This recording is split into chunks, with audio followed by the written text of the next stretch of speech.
Welcome to ET Now Startup Central, India's first and only daily show dedicated to startups, technology and entrepreneurship. I'm Chandra Shrikant coming to you live from India Startup Capital, Bengaluru. It also happens to be ET Now's 9th anniversary. So thank you all viewers for all the support that you've extended to the channel and of course Startup Central in the last couple of years. The top story is something that we've been covering on the channel very closely for the last few months. It's about India's data protection law. Now remember, a Justice Sri Krishna committee was set up last year to come up with a data protection framework. Now last week we reported that this report will be submitted today to Ravi Shankar Prasad, but we understand from Justice Sri Krishna that he hasn't signed off on the report yet, so it will take a few more days. This is what he told us a few hours back, that the report is not going to be submitted today, but a website called The Print has managed to access the draft report and it has some very important parts, the most important being that Aadhaar could be out of the scope of the data protection law because the draft report apparently suggests that that this should apply prospectively and not retrospectively. So whatever information has been collected so far, it will not apply to that. Now remember, Aadhaar was a key focus at the time discussions around data protection began. The other important points that have been accessed in the draft report, one very important point that everyone was looking forward to was storage of data. It says that critical data will be stored only locally. It also sets out punishment in case someone's data has been misused. It says that it will be treated as a cognizable offence, a non-bailable offence. So these are some of the key points in the draft report. In fact, we reached out to Justice Sri Krishna to get his comments on this. He said he will neither confirm nor deny. He will neither confirm nor deny, but he hasn't signed off on anything yet. That's the comment we have from Justice Sri Krishna. But before we go to a couple of experts on this very crucial law, let's listen into what Minister Ravi Shankar Prasad had to say about the Sri Krishna Committee recommendations. आधार, नरेंद्र मोदी जी की सरकार के आधार और मनमोहन सिंह की सरकार के आधार में क्या अंतर है? पुराना आधार निराधार था. There was no legislative support to that institution, platform. आज एक robust parliamentary law आधार के साथ है. 13-14 में 61 करोड़, 14-15 में 80 करोड़, 15-16 में 99 करोड़, 16-17 में 113 करोड़, 17-18 में 120 करोड़ और अभी 16 जून को 121 करोड़ 46 लाख है, लेटेस्ट अप टू डेट. ये भीम ऐप में 335 से 2070 करोड़ ये आपका ट्रांजैक्शन बढ़ गया है. ये हम आपके सामने दिखाना चाह रहे हैं. ट्रांजैक्शन शुरू किया था 16-17 में 1.7 करोड़ था, अभी बढ़कर 91.5 करोड़ है. But the most important is the first year was 695 crore. Now the value of transaction is 10,983 crore.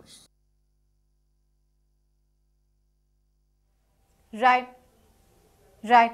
Let me go across to the two guests who are joining us live on Startup Central. We have Sanjay Jain. We also have Raman Chima. I'm going to go across to Sanjay Jain first. Sanjay, you know, nothing is confirmed. In fact, we spoke to Justice Sri Krishna just a couple of hours back. He said he will neither confirm nor deny. He just told us that he hasn't signed off on anything yet. But if you go by the draft report that the Print has accessed, it seems like Aadhaar would be out of the scope of the data protection law because it will apply only prospectively. What do you make of this move? So, yeah, you're right. I mean, I would much prefer to comment on the actual report than on a report about the report. But the point is that, you know, we are a country, we have to move forward. So we are at this point and it will, you know, any law will apply from this point onwards. What I find most interesting about the law is its emphasis on, or at least on what the report is saying, is that they're talking about the emphasis on protection of the consumer, protection against any harm that is caused to the person, and also the regulatory structure around how this will all be ensured. And I think those are extremely important points, much more important than the point that it won't apply to Aadhaar.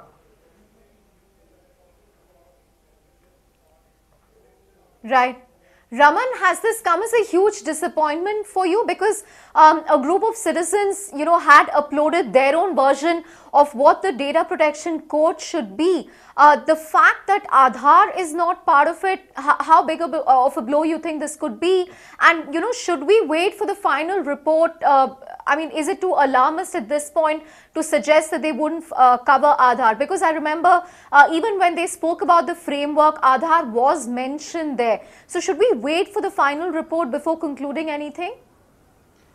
Of course, we should wait to see what this expert committee recommends. And remember, look, it's not a final report in the sense that it's a report to government. The minister, Mr. Ravi Shankar Prasad, has to act on it, propose a law or whatever else he wishes to propose. It has to go to parliament, and there are many in-between steps here. You are right that one should be cautious and careful about any proposal to omit public sector data, particularly the Aadhaar project, the huge amounts of sensitive personal data it has, including biometrics, in the scope of the law. And that's why if you see the Indian privacy code that our citizen effort put out at saveourprivacy.in, we flagged that you cannot deny that the Indian government is one of the largest collectors of data. The UIDAI, the organization that Sanjay worked for formerly, is one of the largest data controllers in India. You need control over that. And you can't say, for example, that until the law comes up, this won't apply in any manner retrospectively, because you are encouraging entities today to hoover up Indians' data en masse and say, you have a year, maybe 6 months until this law is passed, maybe even longer until it comes into force. Until then, collect as much data as you can. Instead, if you see our privacy code, we recommend that A, it does apply to the public sector, including the UIDAI, and it fixes the very broad, problematic, flawed Aadhaar Act. And secondly, that any data collected over the last 2 years, you should have an ability to opt out of it. You should say that if my data is collected, say, for the last 2 years, I have an option of saying, please actually release it, delete it. And that's something that should be there in any legal framework today.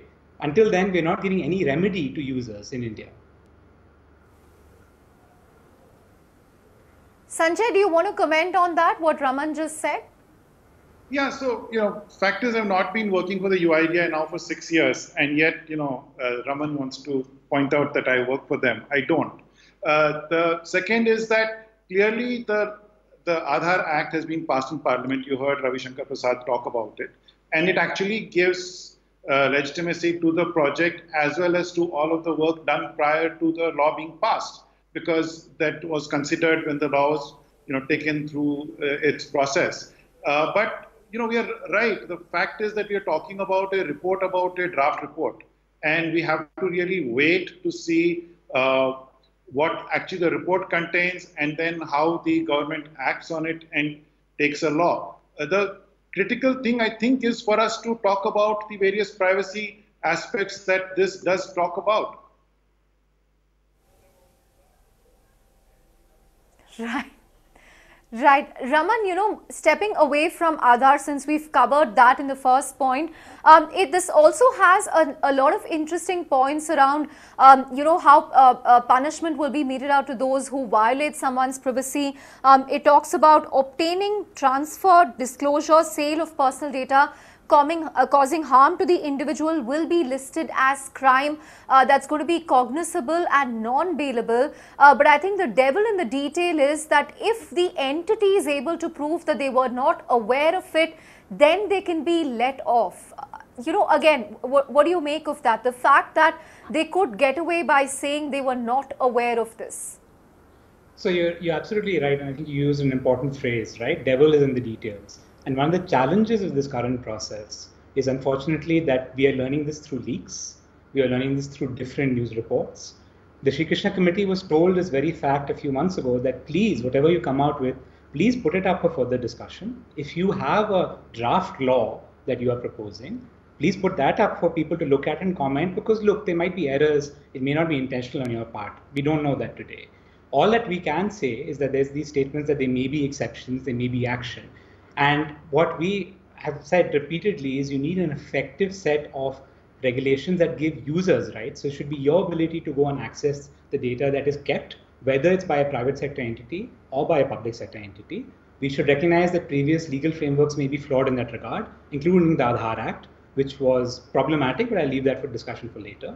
And the fact that today you need an effective privacy regulator. You need a privacy commission to operate that is accountable to the people, operates well, is accountable to Parliament as well, and can take action. Because that is the reality today. India is one of the few major democracies in the world without a privacy commission. That's what we need today. And currently, what we also need is that the Sri Krishna committee and the government to say, here perhaps is our final report, here is the draft law we propose, tell us how we can make this better. Unfortunately, today you can't do that. And whatever they publish, the government is going to look at it and see what happens next, which is why we're encouraging everyone, don't wait till that happens. Please suggest what this law could look like. That's one reason why we have a model privacy bill up on saveourprivacy.in. That's just one effort amongst many. We hope more also engage in this topic. Because the reality is, if you get these carve-outs saying they didn't know about it or something else, it might be problematic. So that's why we believe you should have a strong, effective privacy commission, which you can go to in addition to other remedies there, but also have clear rights to users. Similar to what, for example, in Europe, they passed in the General Data Protection Regulation, which is one of the options the Sri Krishna Committee was apparently considering. But for now, we have to wait on leaked reports to see what's happening. I'm looking forward to seeing whatever the report is that goes to the ministry. Right. Raman, all of us are looking forward to it. As for it becoming a law, we had Sunil Abraham last week who said, it could be months, it could even be years before it gets passed after it goes to the government. So, we'll have to wait and see on the timeline. But, Sanjay, do you agree on some of those points? A lot of people feel that, there should have been more transparency, more engagement that the Sri Krishna Committee should have had with all stakeholders. Do you agree with that, or do you think they've been transparent, they've been pretty open to suggestions from various stakeholders? And, this is just a report of a draft report. We don't know what the final report is going to be. But are you happy with the other aspects around data storage, around, it being a cognizable offense? They've also set out norms with respect to a regulator for data protection. I mean, is all this in line with what you were expecting? Yeah, a lot of it is in line with what we were expecting. And I certainly would love to have, the committee report being put out in public once it's submitted and being discussed in the media, in the parliament before it becomes law. I think we'd certainly welcome that. Should it have been more earlier? It's hard to say, because there's also pressure on the committee to get the report out in time. It was a very long list of considerations that they had to go through. So they chose a process so that they could get it done in a timely manner. And now, it comes down to us to debate once the report is out there or the draft law is out there, what we would like to, have the parliament do. With regards to the aspects of the law, I think it's what this newspaper article talks about is, I think a lot of it is good. It makes it an offense to violate privacy. It talks about a regulatory structure, a data protection authority, a data ombudsman, and a process to appeal decisions, which I think makes for a very robust form of law. It talks about if a person has been harmed or their privacy has been harmed, they should be able to get compensation for that. And I think that's a very important element, because as we know, there are many aspects of things that we don't know. And so eventually the most important thing to do is to see if somebody is getting harmed, they're able to go after the person who's made that harm happen and, get compensated. So I think all of that is good. The most, from our perspective, we have always believed that data belongs to the individual. The person should be able to use it for their benefit, and hence we need a right of both data portability and access.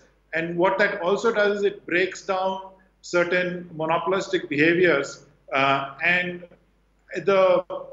this particular document is reasonably, silent on that part of it. It does talk about data fiduciaries who are entrusted with our data.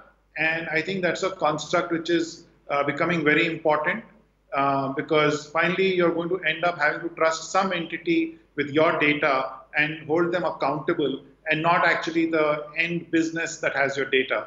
And so I think all of those are, I think, very, very positive steps that I can see from this report. Right. Raman, last question. If you have to give us one big plus and one negative, what would that be? I think the plus is, and perhaps it's not intentional, but because of the leaks, there's more discussion about this topic.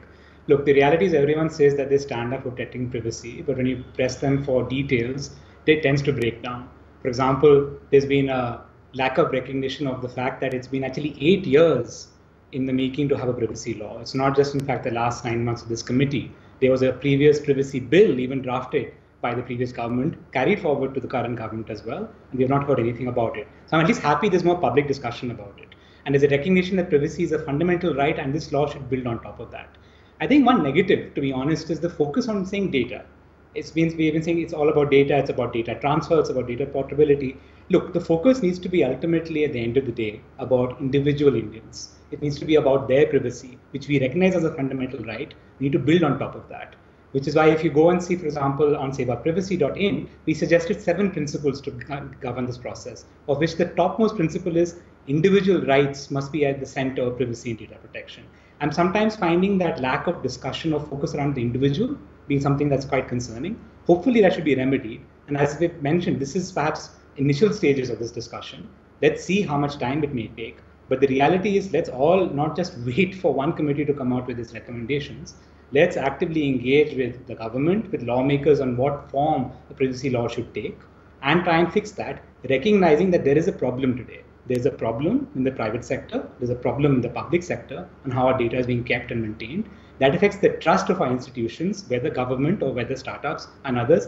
Let's fix this before it gets too late. And that's something we need to do. And also to remedy this, a situation where the second largest internet user base in the world, India, has a situation where we don't have a privacy regulator, we don't have a federal privacy law. And in fact, until a year ago, we had a government saying privacy is not a fundamental right.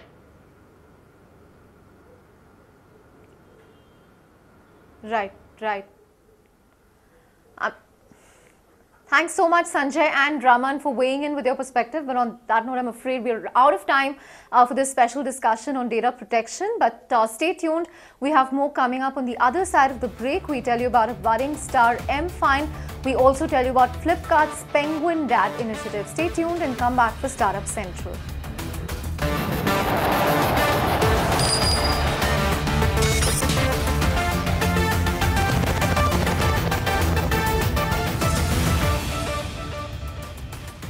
Welcome back to ET Now Startup Central, and as promised on our Budding Stars segment, we tell you about a startup called M-Fine. It's a health tech startup. Remember, health tech, ed tech, agri tech are some of the most happening areas in the startup universe. And this health tech startup has been founded by executives who helmed Myntra. So it includes the likes of Ashutosh Lavanya, Prasad Kumpalli. What they've basically come up with is a model that helps you connect with doctors from top clinics on an app. So it's called a cloud clinic model. So I guess doctors are now just a click away from top hospitals. You can engage with them, consult with them. But to find out more on the startup, the idea behind it, the business model, my colleague Rahul Dama caught up with one of the founders. Let's listen in. We're looking at, healthcare as a very high potential area where the consumer side of technology hasn't penetrated much. The consumer experience has not been transformed enough, and there is a huge opportunity. And we also looked at markets abroad, particularly US, China, etc. And we understood that there's a lot of things that can be done. Just looking at the entire healthcare delivery chain, value chain, from a consumer point of view. And that's when we hit upon the idea, and when we, a little bit details when we went into it and talked to doctors, hospital owners, and consumers, etc.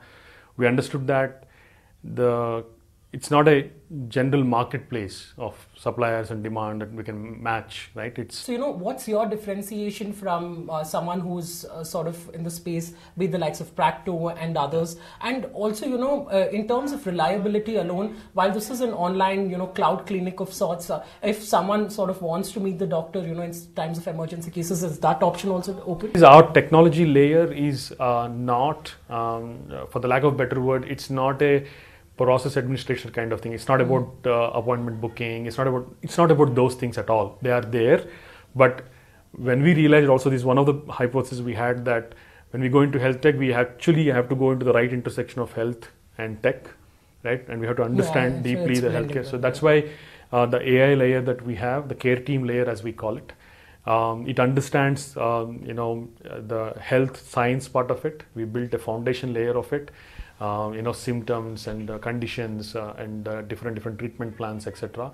And we are able to be much more, that's why, efficient and effective for the doctor to use us. In terms of last two questions, you closed your Series A round recently. In terms of where those investments will go, and you're present in Bangalore in terms of network of hospital, is it about penetrating in other cities, so the consumer or the patient also feels a sort of a touch point that the doctor is close by? Where will this funds really be deployed? I think two areas. One is largely in building up the technology team. So we want to have a world-class technology team delivering deeply integrated healthcare experience from the product. The other thing is we will expand beyond Bangalore. Right now, the demand is coming from all over India. The providers are only from Bangalore, but we want to see ourselves present in partnership with providers from. We end the show then with something to mark Father's Day that was celebrated over the weekend. Now, Flipkart's launched a Penguin Dad initiative where they mined data to find out about how trends are changing when it comes to fatherhood, how fathers today are more engaged. And if you're wondering why they are calling them Penguin Dads, apparently penguins are the most dedicated dads in the animal kingdom. Rahul again caught up with Flipkart senior executive to really find out about the changing trends as far as fatherhood and millennials are concerned. We figured out the new fatherhood, the new fathers that are making time for basically everything, right? Not just doing what are they supposed to do, which is their day jobs. So I think that was the inspiration, and then we sort of went back to Flipkart and said, let's look at data, and we realized that a lot of baby care products are actually being brought by fathers, right? And that was like a spark moment for us. It's like, hey, this is actually getting validated by data as well. The fact that this was happening already on our platform led us to believe that this is not as niche a thing as you would make it out to be, but certainly the numbers, as big as they were, did surprise us positively, and we figured that, hey, this is really something of a movement. This is something that this is something new within India that's sort of starting off. And that was the first leg. So we started off with a survey that we did, and like you mentioned, some great results. We also had a view on cities, so that dads in Hyderabad or Bangalore, how do they compete with each other when it comes to this new kind of fatherhood? Largely for you to really look at how does this really tie into brand Flipkart? Is this also about having these progressive ideas, telling stories of progressive Indians, because of course you have a lot of them shopping on Flipkart, so you sort of get the pulse also of the shoppers on the platform. The idea is to keep building on this, to keep on doing these progressive narratives and taking those stories forward of those, let's say, individuals or people who demonstrate that they've overcome certain limiting beliefs and they've become a better version of themselves, right? So are you also looking at data in terms of furniture or fashion to sort of break stereotypes? So what else? Like I said, we are pretty keen on data. We look at data from every lens. It helps us validate some of the things that we hypothesize. So we will look at those. Unfortunately, at this point of time, can't say much because there are like a few ideas out there. I don't know which one finally makes it. Yeah, it's an ongoing process. All I can tell you guys at this point of time is that this will be a continuous thing that you will see from Flipkart, right? So Penguin Dads was the first instance, and then hopefully soon we will see another one, and then another one after that, because I think this is something that we'll keep at and hopefully get better each time. Here's hoping we have more and more Penguin Dads going forward, but I'm afraid on that note, time to wrap up Startup Central. Thanks so much for watching, and stay tuned to ET Now for a special show that's coming up at 7 p.m. on the Chaos in Delhi.